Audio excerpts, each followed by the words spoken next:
And మీకొక interesting story ఈ ప్లేస్‌కి వెనకాల ఉన్నది చెప్పాలి అంటే, స్టార్టింగ్‌లో ఈ ప్లేస్ అనేది ఇలా ఉండిద్ది, ఎందుకని ఇలా అవుతుంది అనేది ఎవరికీ తెలియదు కదా! ఆ రోజుల్లో ఏంటంటే, అప్పట్లో డెఫినెట్‌లీ రోడ్స్ ఇంత బాగుండవు. బట్ ఉన్న రోడ్స్‌లోనే గుర్రాలు కూడా కన్‌ఫ్యూజ్ అయ్యాయంట. ఏం జరుగుతుందో అర్థం కాక.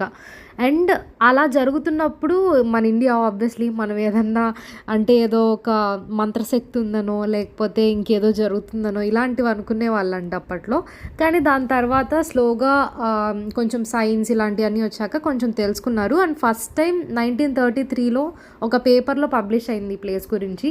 అప్పటినుంచి కొంచెం పాపులరైజ్ అవుతూ వచ్చిందనమాట ఈ ప్లేస్. అప్పటి వరకు ఓన్లీ అక్కడున్న లోకల్స్‌కి మాత్రమే తెలుసు. అండ్ దీనికి దగ్గరలో చాలా మంచి మంచి లొకేషన్స్ ఉన్నాయన్నమాట. అంటే డెఫినెట్‌గా వెళ్ళాలి, అస్సలు మిస్ అవ్వకూడదు అనేలాంటివి. అవన్నీ నా నెక్స్ట్ వీడియోస్‌లో చూపిస్తాను. అవన్నీ అసలు అద్దిరిపోతాయి. సో ఇంకా నా ఛానల్ సబ్స్క్రైబ్ చేసుకొని వాళ్ళు ఎవరైనా ఉంటే గనుక వెంటనే సబ్స్క్రైబ్ చేసుకోండి. అండ్ లైక్ చేయడం అస్సలు